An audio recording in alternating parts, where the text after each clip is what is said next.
Perseteruan pedangdut Dewi Persik dengan mantan suaminya Angga Wijaya kini memasuki babak baru. Usai keduanya resmi bercerai, Dewi Persik yang kini mulai gerah dengan mantan suaminya Angga Wijaya, Dewi Persik menuding mantan suaminya itu diduga telah melakukan penggelapan uang miliknya. Karena kekesalannya itulah, Dewi Persik melalui kuasa hukumnya Sandi Arifin sudah melayangkan somasi terhadap Angga Wijaya.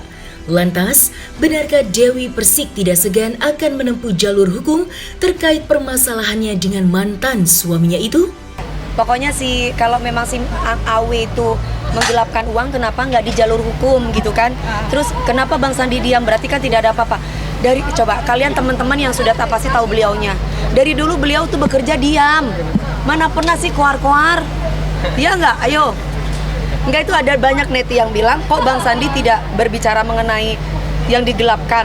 Dari dulu Bang Sandi itu kalau ingin memulai sesuatu orangnya pakai mediasi dulu, pakai adat Islam, pakai adat Jawa dulu. Masya Allah. Apakah mau dibikin rame ataukah mau adanya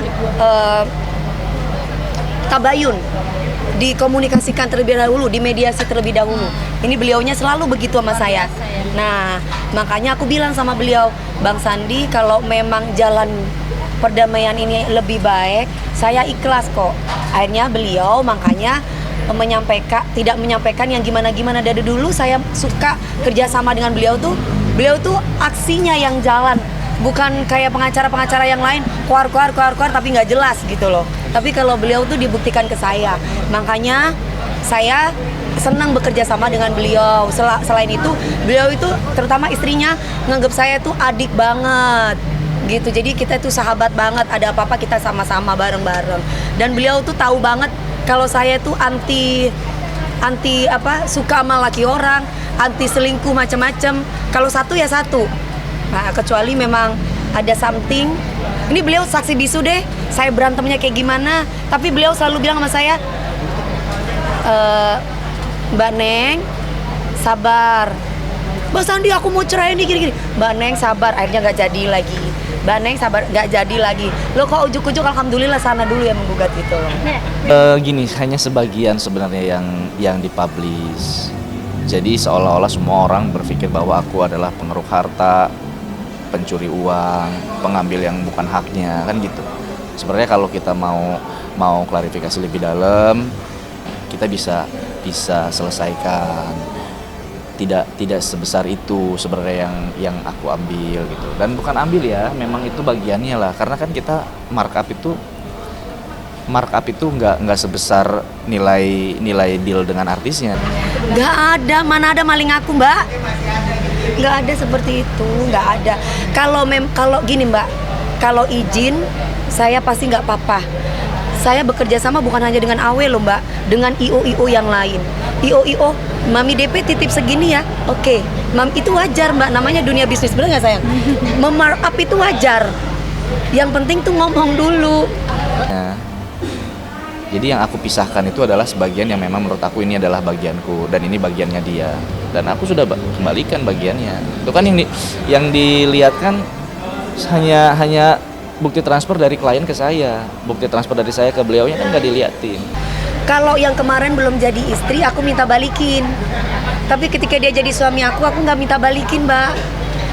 Jadi kalau dia bilang markup untuk menanggung hidup dia, emang dia nggak bisa kerja? Emang kalau tanpa uang saya dia nggak bisa kerja?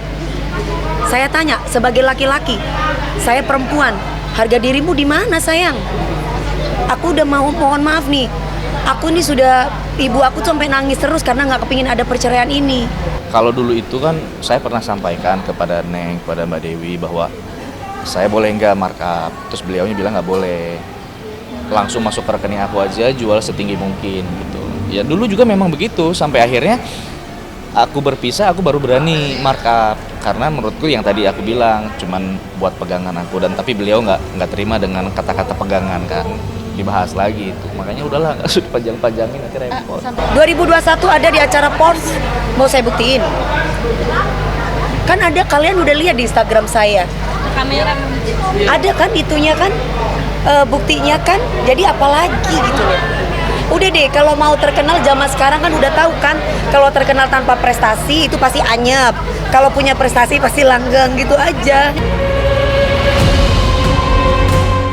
Kekesalan Dewi Persik terhadap mantan suaminya Angga Wijaya sepertinya sudah melampaui batas kesabarannya. Meski ia sendiri berharap agar Angga Wijaya mengakui kesalahannya dan meminta maaf kepadanya. Namun karena permasalahan rumah tangganya terus diusik, Dewi Persik pun buka suara terkait sisi buruk Angga yang menurutnya selama menjadi suami, ia tidak memiliki pekerjaan. Dan karena kekesalannya itulah, Dewi Persik mempertanyakan harga diri mantan suaminya itu. Baginya, apa yang dituduhkan netizen pada dirinya tidak benar jika dirinya bersikap dominan terhadap Angga. Sebaliknya, Dewi Persik mempertanyakan tanggung jawab Angga sebagai seorang suami. Maka, seperti inilah kekesalan Dewi Persik mengungkap hal lain tentang mantan suaminya Angga Wijaya. Kan disuruh mediasi dulu, yang penting minta maaf, mengakui perbuatan. Iya mbak, ngurusin aku kasih uang 1 M untuk OIDWP, gak jalan, duitnya hilang entah kemana. Pelaporan pun juga nggak ada sama aku. Save 5 orang saya kasih rumah secara gratis, tiba-tiba rumah saya diblong, dibuka begitu saja. Saya tanya sama Awe, dia bilang nggak tahu.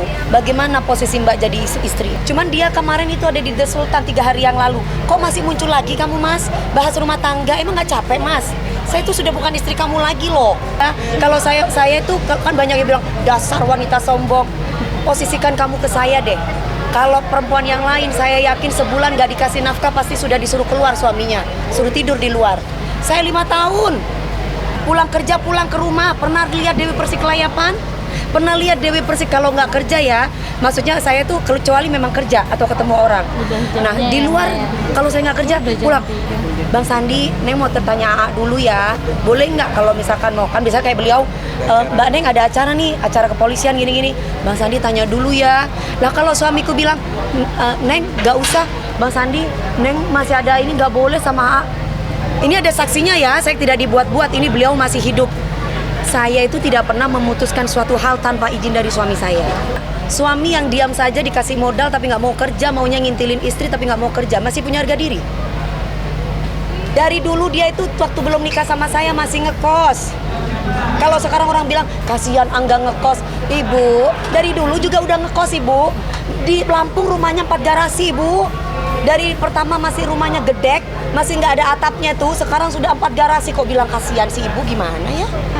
Saya heran sama ibu-ibu itu, ada yang ngatain saya minta ampun deh. Tidak bawa harta sedikit pun. Hanya baju aja. Hanya baju aja. Ya bagus lah, tapi kan semua pakai bukti mbak. Iya kan? Saya tanya kerjaannya apa? Bisa punya 4 garasi. Kerjaannya apa bisa punya 4 garasi? Saya tanya. Miss.